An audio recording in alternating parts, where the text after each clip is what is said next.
আর যাই পারুক আর না পারুক, ডাল চালে মাখায় দিয়ে রাইস কুকারে বসায় দিলে খিচুড়ি রেডি।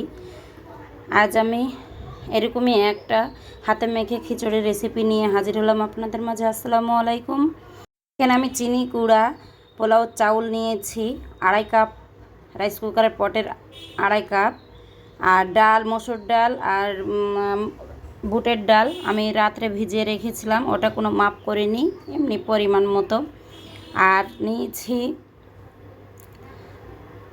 গাজর, ফ্রোজেন মটরশুঁটি, 1 চামচ আদা বাটা, 1 চামচ রসুন বাটা, 1 চামচ হলুদ গুঁড়ো আর 1 চামচ মরিচ গুঁড়ো এখানে দিব, আর স্বাদ মতো লবণ।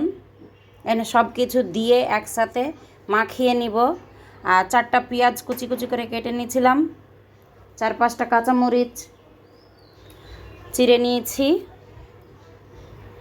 এখানে আমি মেখেই খিচুড়ি রান্না করব। এত সুন্দর হয়েছে খিচুড়িটা যে বলার শেষ নাই, অসাধারণ হয়েছে, ঝরঝরে একদম।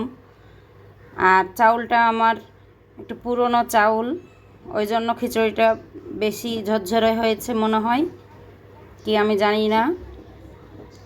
এখানে খিচুড়ি রান্নার ক্ষেত্রে হোক আর পোলাও রান্নার ক্ষেত্রে হোক, আপনারা একটা জিনিস খেয়াল করবেন, যখন পানি দিয়ে দিবেন পানিটা টেস্ট করবেন। ওই পানিটা দেওয়ার টেস্ট করবেন, লবণ যদি একটু বেশি হয় তাহলে অবশ্যই খিচুড়িটা একদম স্বাদ হবে। লবণ যদি একটু কম হয় পানিতে, লবণটা চওড়া হতে হবে, বেশি চওড়া না আবার। আর লবণ যদি একটু কম হয় তাহলে কিন্তু লবণ একটু দিতে হবে। এটাই হচ্ছে খিচুড়ি পোলাও বিরিয়ানির এটা আমি টিপস, এটা আমি জানি, ট্রাই করে দেখেছি এবং সাকসেস হয়েছি। আর বাচ্চারা এই খিচুড়িটা খেয়ে ভাবতেছে বিরিয়ানি রান্না করেছি, কিন্তু মাংস ছাড়াই, কারণ 1 চিমটি বিরিয়ানির মশলা দিয়েছি এখানে আমি। দিয়ে সবগুলো দিয়ে সুন্দর করে মাখিয়ে 2.5 কাপ চাউলে আমি এখানে 5 কাপ পানি দিয়েছি। ডালের কোনো পানি দিইনি, শুধু চালের পানিটা দিয়েছি। একদম পোলাওটা ঝরঝরে হয়েছে। এভাবে উঠাই দিব চুলাতে। আমার বাচ্চারা আবার এই পোলাও চাউলের খিচুড়িটা খুবই পছন্দ করে, ওই জন্য আমি প্রায় শর্টকাটে হয়ে যায়, আগে থেকে মশলাটা বেটে রাখি। স্কুল থাকে 7টার সময় যাই, ওর মধ্যেই আমি খিচুড়িটা রেডি করে দিতে পারি।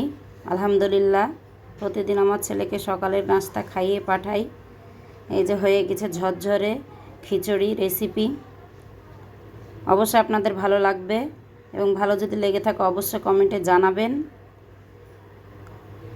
কালারও সুন্দর হয়েছে এবং টেস্টও সুন্দর হয়েছে। আসসালামু আলাইকুম।